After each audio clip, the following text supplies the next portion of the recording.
بسم الله الرحمن الرحيم ويل للمطففين الذين إذا اكتالوا على الناس يستوفون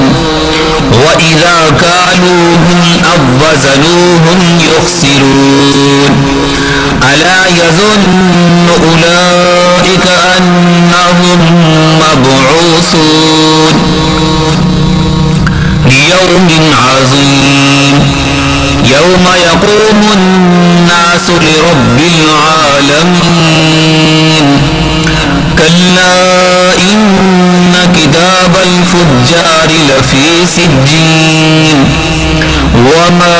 أدراك ما سجين كتاب مرقوم ويل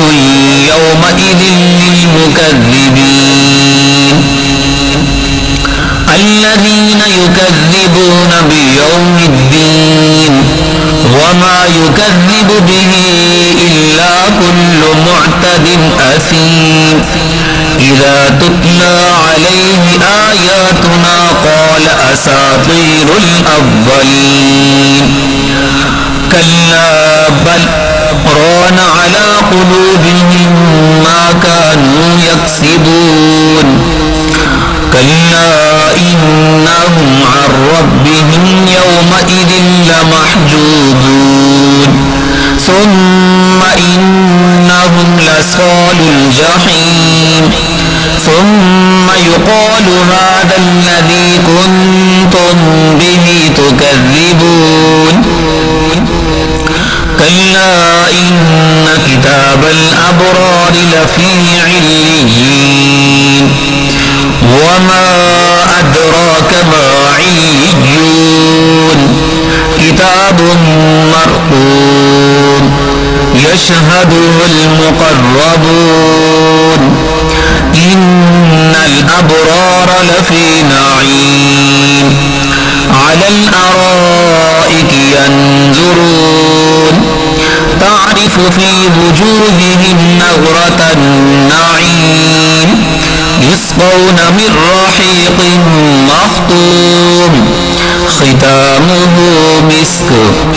وفي ذلك فليتنافس المتنافسون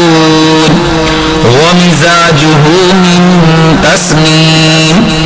عينا يشرب بها المقربون إن الذين أجرموا كانوا من الذين آمنوا يضحكون وإذا مروا بهم يتغامزون وإذا انقلبوا إلى أهلهم انقلبوا فكهين وإذا رأوهم قالوا إن هؤلاء لضالون وما أرسلوا عليهم حافظين فاليوم الذين آمنوا من الكفار يضحكون على الأرائك ينظرون